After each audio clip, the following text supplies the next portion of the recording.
أعوذ بالله من الشيطان الرجيم بسم الله الرحمن الرحيم الصلاة والسلام عليك يا رسول الله الصلاة والسلام عليك يا حبيب الله الصلاة والسلام عليك يا رحمة للعالمين الصلاة والسلام عليك يا خاتم النبيين صلى الله عليه وآله وسلم اللهم صل على محمد وآل محمد۔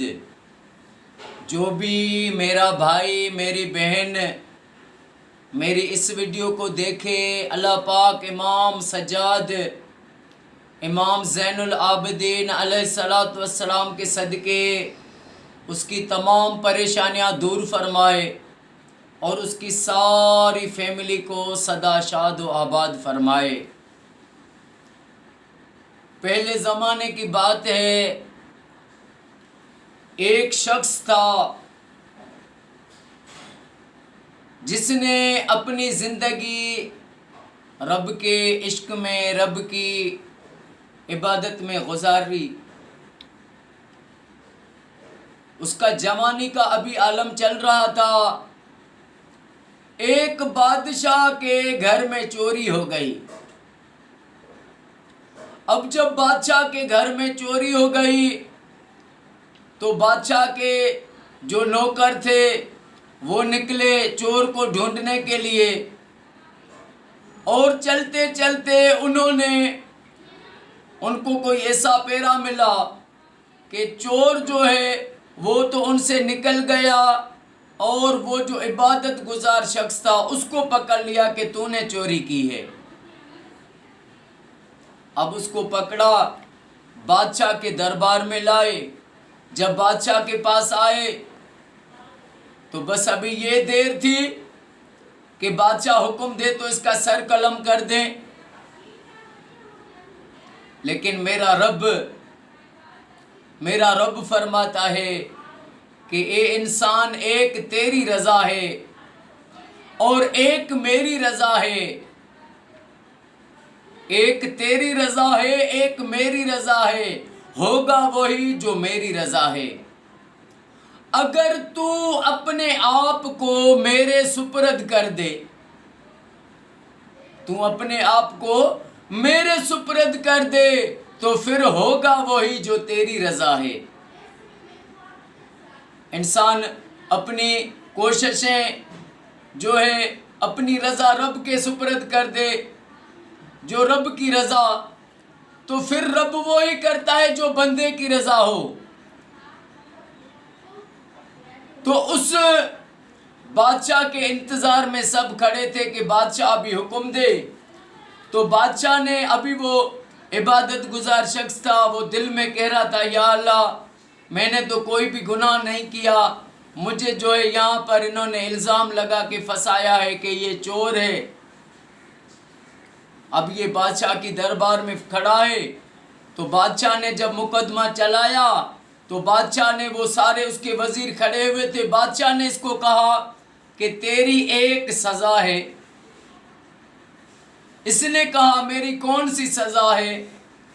تو بادشاہ نے کہا تیری یہ سزا ہے کہ میری ایک بیٹی ہے، تو اس کے ساتھ نکاح کر دے۔ اب اس کے دل میں ایک دم جو ہے کہ یا اللہ، میں ایک غریب انسان، یہ بادشاہ، اور مجھ پہ لگا چوری کا الزام، اور بادشاہ مجھے کہہ رہا ہے میری بیٹی سے شادی کرو۔ تو اس نے کہا مجھے قبول ہے۔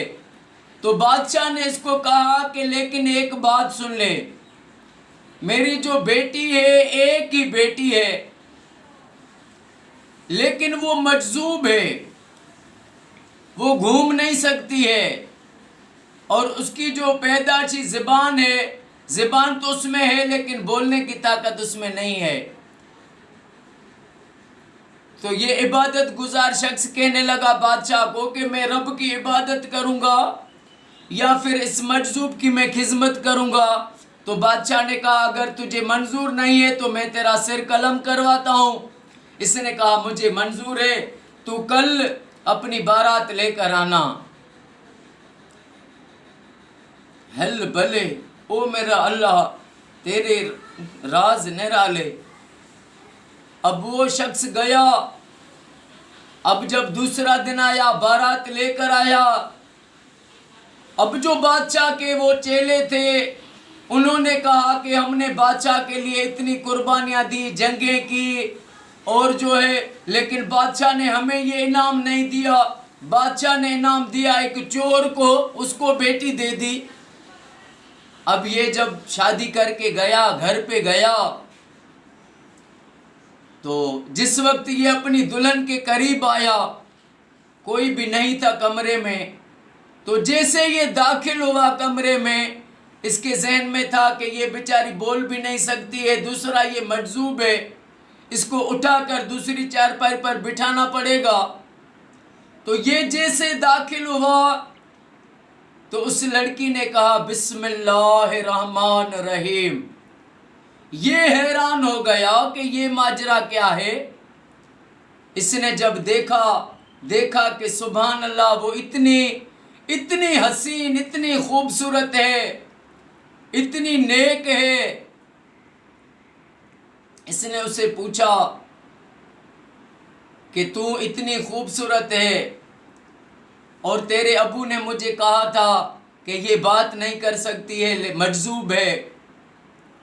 تو اس لڑکی نے اس کو کہا کہ میں زندگی ساری عبادت میں گزارتی ہوں، ساری رات جاگ کر گزارتی ہوں، میں دعائیں مانگتی تھی رب سے کہ یا اللہ میری شادی اس سے ہو جو مجھ سے بھی بڑا نیک ہو، عبادت گزار ہو۔ تو رب نے یہ میری دعا قبول کی ہے۔ اور یہ اس نے کہا کہ میں نے بھی ایک بات سنی تھی کہ ایک بادشاہ کی بیٹی ہے جو اتنی نیک ہے، وہ ساری رات عبادت کرتی ہے، سجدے کرتی ہے۔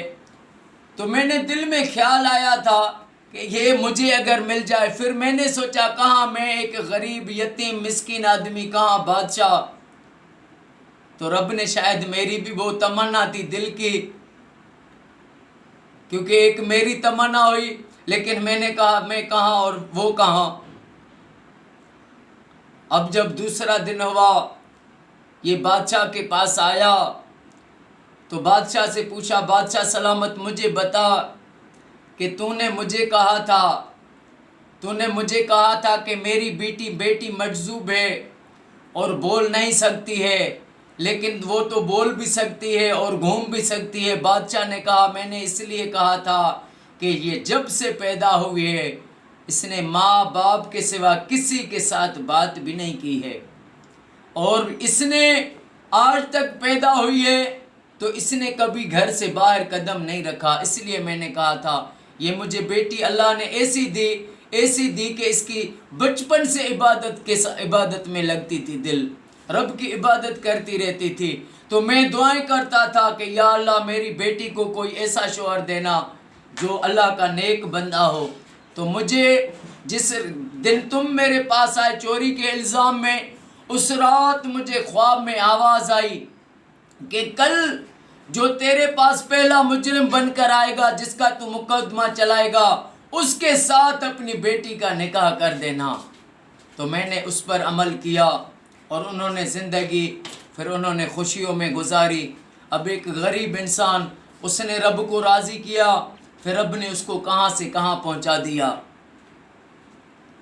تو جو انسان رب کی رضا پر راضی رہ کر چلتا ہے اس کو دنیا میں بھی رنگ لگ جاتے ہیں، قبر قیامت میں بھی اس کو رنگ لگیں گے، اس کی دنیا سنور جاتی ہے، آخرت سنور جاتی ہے، قبر قیامت سنور جاتی ہے۔ تو اللہ پاک ہمیں ہر مسلمان کو، ہر مومن کو اپنے رب کے ذکر میں، رب کی عبادت میں زندگی گزارنے کی سعادت نصیب کرے، اور ہمیں رب کے محبوب آخری نبی حضرت محمد مصطفیٰ صلی اللہ علیہ وآلہ وسلم پر ہر وقت کثرت سے درود پاک پڑھنا نصیب فرمائے۔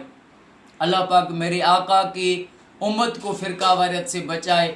ساری دنیا میں ہر مسلمان مومن کو اپنے گھر میں لاکھ صلوات لاکھ درود پاک پڑھوانا نصیب فرمائے۔ السلام علیکم ورحمۃ اللہ وبرکاتہ۔